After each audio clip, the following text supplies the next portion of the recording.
Hey everybody, Tim Kawakami here for North and South with my co-host, the Los Angeles Times, Dylan Hernandez. Whole new tech world. Dylan's got a new microphone. I've got a new microphone. I got a new laptop. I don't know if anyone knew the whole story about me, my Wi-Fi being weird. Hopefully, we've solved many issues. I don't know. This is the first one. I think it looks different. I think it sounds different. I'm all good with this. Dylan, you feeling the new era? For sure. I mean, you're coming in clear, man. Your beauty is really coming through the screen here. So That's the number one thing. Let's get that whole thing crystal clear and let's scare everybody. Dylan, I don't know. I don't know if we can do this in the hi-fi world here, but let's try it. Let's try it. We have some recording issues. I'm not sure what's going on with some of this, the counting, but we're going to power through it and have the great producer Mike Rabier make sense of it at the end. Dylan, I guess we're the Shohei Ohtani podcast. We've been a little late on this. He just keeps compiling the number. We missed the 50-50 first time ever. What's he at 53-55 now? 53 homers and 55 stolen bases? 56 now. He stole one yesterday. So, and he tied Ichiro's record for Japanese players, whatever. So stolen bases. Stolen bases. In a season that he's also hit 53 home runs. Mm-hmm. Absurd. That's the record for most home runs hit by a Japanese-born player, I assume. So yes. he's at both records in the same season. Dylan, this the greatest single season you've ever seen? I don't know, man. We saw Bonds, right? Yeah. Got his peak. Bonds was pretty good. He wasn't stealing bases like this, though. He wasn't stealing bases, but he was like automatic. I mean, this guy. That said, this past month, this guy has been automatic. And I'm thinking about Sunday. Dodgers down by a run going into the ninth inning. Padres closing in on them in the standings. Ohtani hits a home run, ties the game. And then Mookie Betts follows that up with like a walk-off home run. And right coming into this Padres series, that home run was huge. It's probably the biggest home run Ohtani's hit. Mm-hmm. You take away all the milestone stuff. They lose that game. They're starting this Padres series with a 2-game lead. All of a sudden, things feel a little bit different. And then last night was what we're recording this on Thursday morning. So Wednesday, second game of the series, they lose the opener again. So now the lead's down to 2 games. They lose that one. Kind of tough, right? Ohtani starts the game, smokes the ball 117 miles an hour. It's a couple feet short of a home run. Winds up scoring a run, and then later with the game tied 3-3, he singles up the middle, and it's right, and drives in the go-ahead run. And it's just really amazing just kind of seeing again, and we've mentioned this before just about the WBC and just how locked in he seemed to be when these things matter. And last night it was kind of interesting, in his post-game remarks, he mentioned something about how, kind of in this heightened atmosphere, he said, these are the perfect ingredients to kind of sharpen your focus, which I find kind of interesting, right? Yeah. Mookie Betts right now is kind of on a bit of a slide. He's had a couple of tough Octobers here recently. And you kind of see the opposite effect there. But again, Ohtani kind of has this kind of Bonds-like thing where, kind of the thing is the thing, right? And you can kind of block everything else out. So it's just kind of really been amazing to watch. Again, just kind of when he's just almost hitting on demand, right? This isn't just like stat padding at this point. They're in a pennant race. They need him to hit, and he's delivering. Yeah, I think what I'm thinking is this the Ohtani we're going to see in the playoffs? Is he's just going to be this guy? Feels like it, right? I mean, I don't know if he's going to be on this pace, but he's going to hit in the playoffs. I have every belief of that.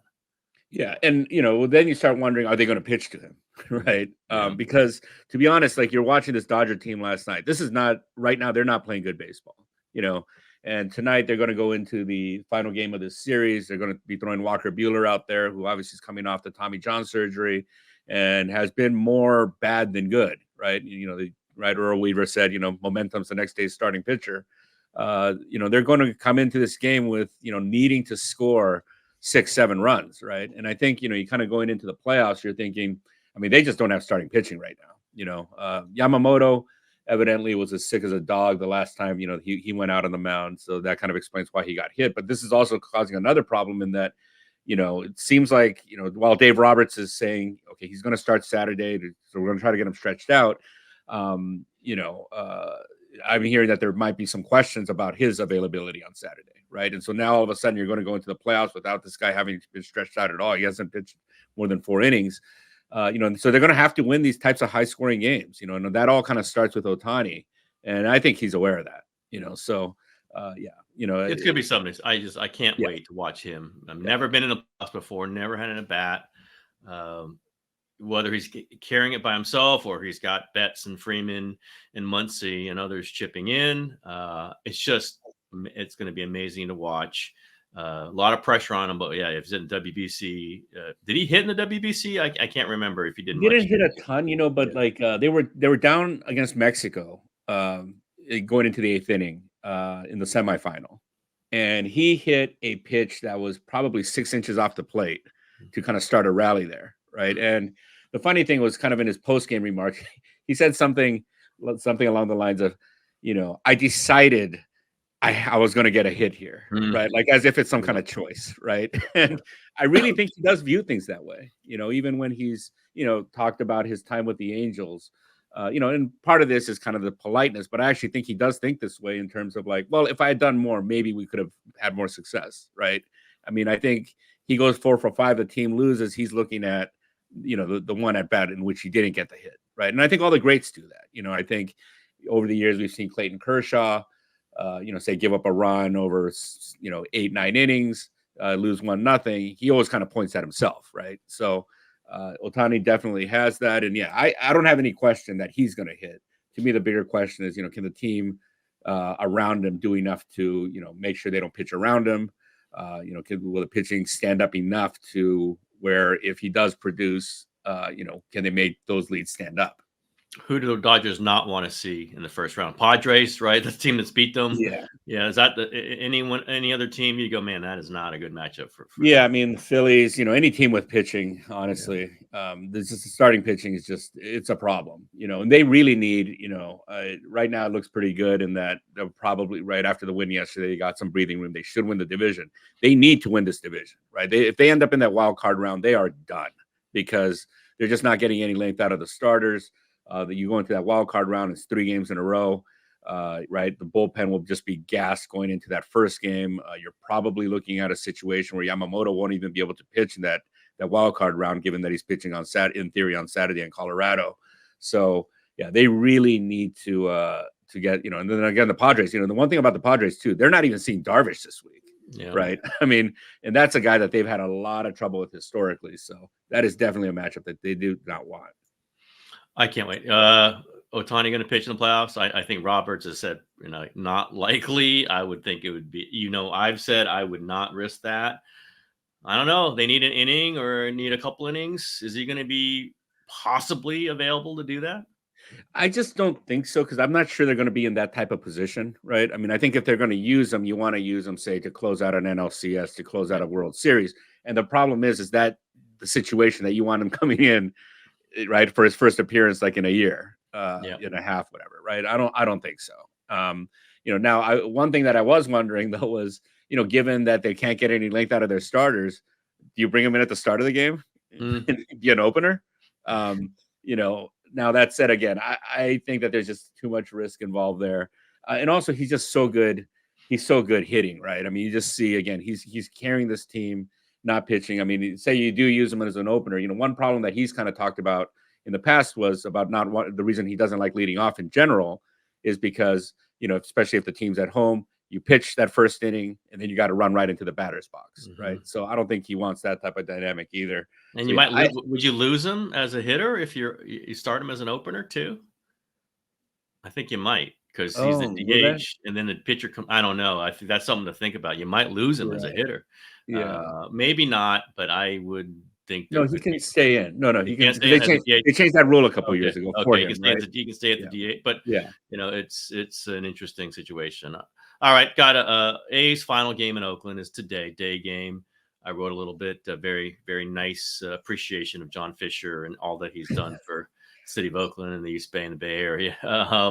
That's like, I'm not like, I understand the emotions, and I hope the A's fans have a catharsis and can celebrate a little bit, about all the great things that have happened, not under John Fisher's watch. Before that, the Ricky Henderson holding the stolen base up when he broke the record, and Catfish Hunter and Blue Moon Odom, and go all the way back, or go, recently, and Miguel Tejada, Eric Chavez, Tim Hudson, Barry Zita, all those things. Celebrate that. Celebrate what that team has meant, the success it's had, the moments it's connected to the community.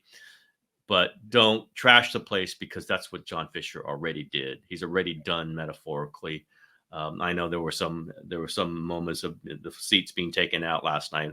Very, very, very, very rare. Didn't happen a lot. Hope it doesn't happen today. Don't trash the Coliseum. Trash the owner, metaphorically also. This is a guy that ran the club into the ground and is running out of there and trying to make it like, oh, I tried everything, and we know he didn't. I don't want to go on and on about this, but I am not a nostalgia guy. I'm not a emote in the arena guy. It's I appreciate that fans do. I'm more about why this happened and why this guy screwed up the Raiders wanting to refurbish the Coliseum, because he would not give up his right to block that because he was playing games there. And then he didn't do anything at the Coliseum. Just a failure. The whole thing's been a failure. I've watched it for years. So it's the most boring story in the world. It's a bad owner failing to do anything constructive. Literally couldn't construct a stadium. We'll see what happens temporarily in Sacramento. I think that's going to be a disaster. We'll see what happens if he gets this deal done in Vegas. And even if he gets this deal done in Vegas, whether it really gets completed. That's one thing I said. I had people telling me, even if they get the Howard Terminal deal in Oakland, who's to say that he's going to be able to get people into the buildings, just get companies in, get people rent, maintain it in a way that this thing is, feasible for somebody who doesn't want to put much money into it. Maybe Oakland escaped that one when they could have had a $7 billion project resting on the whims and the lack of fortitude of John Fisher. So that's my sense right now. Dylan, I'm sure you've been to the Coliseum many times.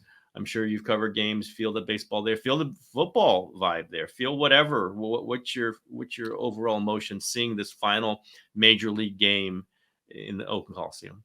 Yeah, just kind of seeing, I guess, like the passion of the fans there, right? And I'm thinking back to when they had Cespedes on the team and went to the playoffs, right? And Balfour was their closer, and they had all the fans behind the bullpen going crazy. The drums and yeah. I mean, right? The Coliseum is terrible, right? Just as a visitor, it's a horrible place. Yet people still show up, And again, it's just really unfortunate that those people won't have that, right? Fisher didn't give him anything to cheer for, and even just kind of on a smaller scale. And I think your point about, maybe them having dodged a bullet by not having gotten these projects done, that there's something to that, right? I mean, on a much smaller scale, look at what's happened to the MLS team that they have at San Jose, right? Owned by John Fisher. Yeah, right. Yeah. And it's it's a perfectly fine stadium, and he's already complaining that they don't have this and that, and the team is just terrible. It doesn't pay his player. Yeah. Right. Yeah. It's just, and yeah, and sometimes, again, it's kind of in the long term, maybe this winds up working out in terms of, right. I assume that baseball is going to continue to expand just because it's kind of the natural, way of things, right? I mean, at some point, I'm sure it'll turn into a 40-team league or something, and maybe down the road, they'll come back to the East Bay. There's no reason they shouldn't, and maybe then again you get a competent owner, because everything kind of, right. And Tim, this obviously, right? Every organization, I always say it always starts at the top, so my line is right. You are who you're owned by. Yes, in every way, in every single business situation, you are who you're owned by, because that's who's giving out the signals or literally saying what's going to happen and showing the direction of this franchise, or the lack of direction in this case. It's sad. I'm sad for the fans. I live years in Oakland. I obviously know many people who care deeply about that community. And for the Warriors to leave, then the Raiders to leave very quickly after that, and now for the A's to leave and have nobody there, you're missing something special. You said passion. Passion's a great word for it. It's nobody cheers for sports. Nobody feels sports at the grassroots level like Oakland fans. Always was certainly the case with the Raiders. That's the one I think that really touched the inside of that community. It was they left, but then they came back. And losing the Raiders because John Fisher would not agree to any, adjustments to the Coliseum, I think is the one that's really going to be remembered over this guy, over this franchise. Mark Davis has said it. He wanted to stay in the Coliseum. He loved the Coliseum. Still, I mean, he's making tons more money in Vegas right now, but he could have made money in the new stadium in Oakland, and John Fisher prevented it. And I do want people to remember that. And Mark Davis is going to remind people of that. All right, Dylan, it was a football game. That was Sunday. I was in LA and you were not, or maybe you were in LA. You just weren't at the ball game. I was in, I think I was traveling back from Ann Arbor. Changing planes somewhere. Yeah. 49ers look like the better team against the Rams. Everybody's banged up. Rams don't have any receivers, offensive linemen. The 49ers don't have a lot of their offensive weaponry. Get the lead and then just blow it. I had my takes on it. It is a game that's going to hurt them for a while. I think you got to get the wins you can. And then they hope they get McCaffrey back at some point, get Debo back, get Kittle back, whatever. There was a hell of a coaching job by Sean McVay. Oh my goodness. What do you pull out of that game, Dylan? Yeah, really that, right? Is that, I mean, I think you kind of look at the roster and the Rams roster and it's just kind of decimated. And, obviously, right, players win games, right? And so you kind of, the Rams, you kind of counted them out at that point. But you know what? If the other team is kind of, shorthanded as well, Sean McVay is going to give you a chance to win. I don't really think the Rams are going to really go anywhere from here, to be honest. And, again, I think Stafford's going to be running for his life for the remainder of the season. But, these are these types of moments that kind of remind, I think for the Rams, it was important just to kind of, okay, you know what, we know what we're doing at least, right? We might not have the players necessarily at this moment to win, but things are kind of going in the right direction. And I think, you just kind of see McVay's body language too, right? This year, I think last year was just kind of a huge year for him in terms of, they went into the year with very low expectations, and the team just exceeded all of them. I think their over under before the season was like 6.5 or something, and so for them to kind of do that, I just kind of see McVay's just kind of matured as a coach. He seems more sure of himself, and a win like this will just kind of reinforce that. Kind of from your end, right? I mean, I saw you wrote how this is going to be one of those years for the 49ers. Yeah, and then it's continued, right? Javon Hargrave out for the year after that game. They've been through these. They've come back from them. It's only 1-2. It's in a 17-game season. 1-2 is not a big deal, but it's just a game you should have won. The schedule is going to get a little tougher after New England on Sundays. Should not be a tough game. They lose that one, Dylan, then it's alarm bells, obviously. But this is kind of their history. They have a great year. Last year they start off 5-0, then they lost 3 in a row, but it was still, you knew what they were. They go 5-0 and they're just kicking the hell out of the Cowboys. To this is okay. Injuries catch up. I don't know. It's not necessarily a Super Bowl hangover, but players have, all those games under, they had to play 3 playoff games last season and they were not easy ones to take those hits and then the contracts and then, you're older. It just feels like you have one of these good years and then you have a tough year. And this is one of those tough years. They're going to have to get through it. The way they get through it is partly was visible there. Is Brock Purdy be great. Like he was great without much from Brandon Ayuk, who just got a $30 million a year deal. No Debo Samuel, no Christian McCaffrey, no George Kittle, and Purdy was great. He dropped the ball a couple times. We'll see if that was just an anomaly. He fumbled the week before too, so this is something to watch. But he was throwing darts out there. You could just see it. Guys were not necessarily wide open. Juwan Jennings, and he just threw it to him. I asked him, like, why don't you just keep throwing it to him? Don't throw to Ronnie Bell so he can drop it. We all know. I mean, I think Shanahan's a little mad at me that I'm pushing that one, but too bad. We watch Ronnie Bell all training camp. He just drops the football. I am not a Ronnie Bell. Never been a Ronnie Bell person. I just don't get it. He has physical tools, but if he can't catch the ball, it does not matter. But Purdy was good. Really, if Purdy's like this, it kind of answers a lot of long-term questions. If assuming they re-sign him, which I'm sure they will in the offseason. If he plays like this, they will. They'll have to. He kind of lifts the tide, and then you try to add in around there. And then maybe you get McCaffrey back full go in week 8. And maybe McCaffrey and Debo and Kittle and all those things. And he just allows you to and there are going to be other injuries. As I always say, you can't say when everybody's healthy because then there's going to be injuries in the meantime. But he kind of lifts all boats. For them, I'd be worried about that defense because they don't have key injuries. Now they've got Hargrave, but other than that, they didn't have it on Sunday, and they can't stop people. They're giving up 6.1 yards per play, which is ridiculous. For them, it's a ridiculous number. They were 5.1 last year, and that was considered a down year, and it should have been with the talent they've got, the money they've invested. I think there's a spotlight on Nick Sorensen. Again, Kyle's not thrilled with me that I'm bringing up Brandon Staley's name, but you know what? You hired him. and he's there. I don't know what he's going to do, and he does not like questions about what his role is going to be. Kyle does not. Too bad. You brought him in, former head coach, former defensive mastermind. You brought him in for some reason, right? Not just randomly. Yeah. Let's see if they tighten this up. What I'm thinking about now on Wednesday, several days after that game, is that the Rams were buttoned down. The Rams had lots of reasons not to win that game. They just were, but they made the play on the fake punt. They made the big plays downfield. Stafford made the throws he had to make. The receivers who I never heard of, Marcus Robbins, whatever, Tutu Atwell I've heard of, but they're making huge plays. The 49ers just had the chance to close it down, as they said, in every other way. Defense, offense, special teams, they just couldn't do it. They weren't buttoned down. They weren't making the special teams plays. They weren't making the defensive plays. Offensively, they were good, but not great. They got to button this down, and rarely they're moving veterans out. Devondre Campbell's their starting strong side linebacker, and he's weak side linebacker, and he's coming out for D Winters a couple times, and then Javarius Ward's limping around a little bit, so he's got to come out. And they're just they've got these kind of necessary moves they're making now in week 3, which is not like them when they've got it going. And so it's going to be one of those years. Those are interesting years.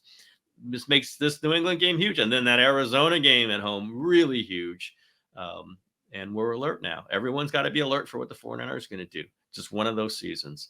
It gets tiring after a Super Bowl run, turn right around, and then you've got this, but this is the way life is. This is the weird, preseason and training camp they have with all the contracts.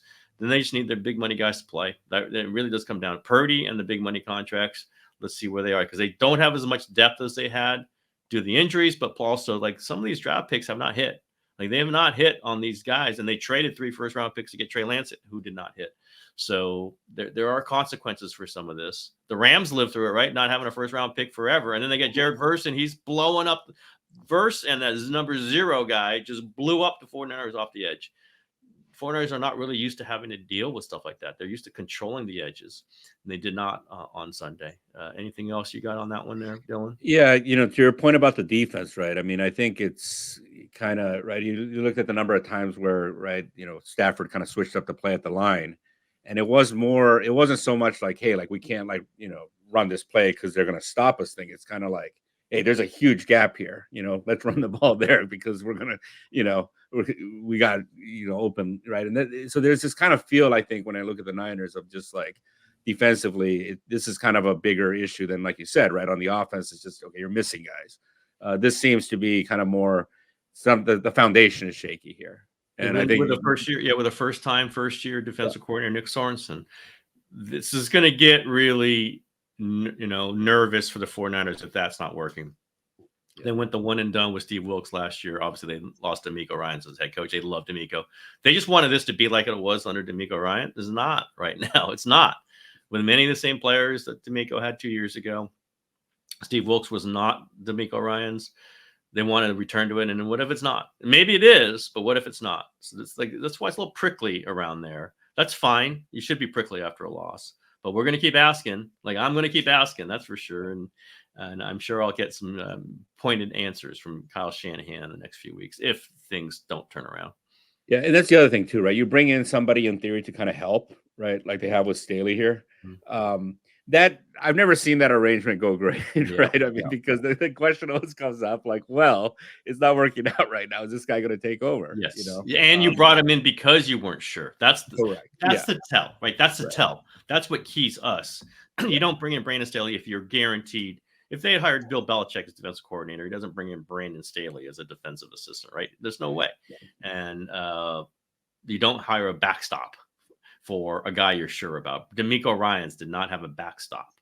And so maybe Sorensen needs one, maybe he doesn't, but it's just a sign of a little bit of tension when they don't love hearing the question about it. Too bad. That's the question is going to be raised. And it's kind of what I want to make sure Kyle Shanahan and the rest of the team knows. That's okay. And then maybe they have good answers for it. I'm still going to ask about them. Dylan, Chargers, Justin Herbert, banged up. I think that could have been really foreseen going into that one. That was going to be a tough game. I believe I told you, Dylan Hernandez, I would look for Chargers to lose that game, which they did in Pittsburgh. Herbert comes out limping again after starting the season with a little bit of an ankle issue. You just hold him out now, Dylan. What do you do with Dylan with Justin Herbert? Yeah, I just kind of think you have to at this point, right? I mean, you lose him, I mean, your season's over. We've seen. There's been a lot of talk about who's backing up Herbert and stuff, but I mean, if you get to that point, you're cooked, and yeah, it's that said, I mean, right, Harbaugh after that game was just kind of saying what you give the Warriors a chance, right? And Herbert is one of those guys. We've seen him, especially early on in his career. I mean, he was taking a lot of hits, right? This is a tough kid, and so and I know he spoke to the press, I think it was yesterday, and said something along the lines of like, sitting out isn't the way we think we're headed or something along those lines. So he's going to definitely be making a push to play, but at this point, I just think that there's too much, and it's too early at this point to kind of sacrifice, to gamble on the season right now, especially when you're 2-1. Yeah, and they can survive some losses without him because you want him in November and December. You just want him healthy. Now he could get hurt again. There's no saying like, okay, we sit him this game. That doesn't mean he's never going to get hurt again.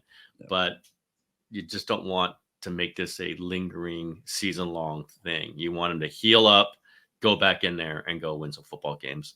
They can make the AFC playoffs at 10-7. You might make them at 9-8. You're looking around. Who are they really battling with? Cleveland, Cincinnati, and I mean, they're Baltimore. There's some teams that we thought would be really good are maybe not going to get to 10 or 11. So they're structurally fine. They just need that quarterback. Again, I was at that practice when Herbert wasn't practicing yet, and Easton Stick was horrible. I mean, it was so bad. Like they got Taylor Heineke now, Tyler Heineke, whatever his name is. But I don't know that they can win 2 games if they're playing 10 without Justin Herbert. You need him back in, so you lose the 2 games without him, and then he comes back, and then you win the next 7 of 8 or something like that. And I do believe they have the roster they can do that. Got anything else, Dylan? Well, SC, I guess. Right, Los Angeles' professional football team. They were kind of, I guess, it depends on how you kind of view it. I know some people were kind of encouraged the fact that they kind of hung in there with Michigan, whatever, but it was like Michigan, I think, passed for like 30 yards the entire game. Yep. And kind of the worst part of it, SC's up 4 points, I think, with 5 minutes left, get the ball back. Lincoln Riley calls back-to-back passing plays, 2 incompletions. So it doesn't burn any time off the clock. Michigan gets the ball back with 4 minutes left, and the one run, right? One run. That was one run. Right through the safeties. Yeah, and that's kind of the thing, right? I think for the most part, they tackled actually pretty well, even though like on that play, obviously they didn't, but they're making a lot of open field tackles. And to me, I thought Riley just kind of overthought this one, especially early in the game. I think there was kind of this thing of like, okay, we need to play like Big Ten football, and Michigan's got like 2 probably future NFL starters in the middle of their defensive line, and they kept running the ball in there stubbornly, Second half, they come out, spread it out a little bit more, let Miller Moss kind of do his thing. Miller Moss got, now that said, like, I mean, they did have trouble on the offensive line. It's a young offensive line. He got sacked 4 times. He could have been sacked 10, though. He's pretty elusive there in the pocket. Probably at least like 3 instances where he ducked under a guy. I think he's an NFL quarterback, Dylan. Oh, for sure. Yeah. He gets the ball out quick. Yeah. He's fearless. It's a bad pick 6, but I really liked what he did in the second half. So I think there's kind of a idea here kind of going forward. If they play their game, I mean, you can say, okay, we have to deal with the physicality of the teams that we're going against, but they're also going to have to the other teams have to deal with USC's athleticism and, a quarterback that can get the ball out to these guys. So, it's still not over, right? I mean, I think this was a game that they could have won and the game that frankly they should have won. But you kind of look at the schedule, at least in the conference, and I think you feel pretty decent about, where they could end up here. That game against Notre Dame late in the season might be to get into the playoff. Yeah, I'm just looking at that. That really feels like a game to get the 8th seed or get the 9th, whatever that seed's going to be, because it's going to be hard for Notre Dame to lose, like have 2 or 3 losses. That can't be one of them because they're probably going to lose again, and that get them 2. And SC is probably going to lose 1 more. So you want one of those teams is going to lose that game as their 3rd loss. And the 3rd loss is probably going to keep you out. And then you have that win against the team you're competing against for that final spot, which would be SC and Notre Dame. I'm just looking at that. And I go, if you plot this out, the bottom of the upper, of the power teams is right there. Oregon, SC, Notre Dame, maybe like an Ole Miss, maybe, those sorts of teams are in there. I don't know that the ACC has like a second team. I don't know that the Big 12 necessarily has a second team. Maybe Utah, if they get knocked off in a conference championship team, can qualify as at large. But you start going through it, like, seeding in all the top, Georgia, Alabama, and Tennessee, and then you seed in the Big 10, Ohio State, Penn State, maybe one other team, maybe Oregon gets that third, maybe SC gets there. But like you talk about where this is all going to come. SC, Notre Dame, LSU, those three teams, they're all kind of related with the coaching rotation. Like those three teams, Ole Miss might be in there too, kind of related in my mind. Clemson might be in there, but all right, that's enough college football talk. I love college football. I just don't write about it because the Bay Area is not very big on that, but I do love college football. I can always talk college football. All right, Dylan. Hopefully we didn't screw up this recording. I know it sounded good. I know it looks pretty good. You look good. You look great, yeah, Dylan. You look fantastic. I don't know. I got that garbage can in the shot now. I don't know why that happened, but I'll have to change that. I'll have to put something a little bit better than that. Dylan, everything's looking good. Always good to see your sunny face there amid the darkness of North and South, as always. All right, everybody. Show for today. Hope it recorded.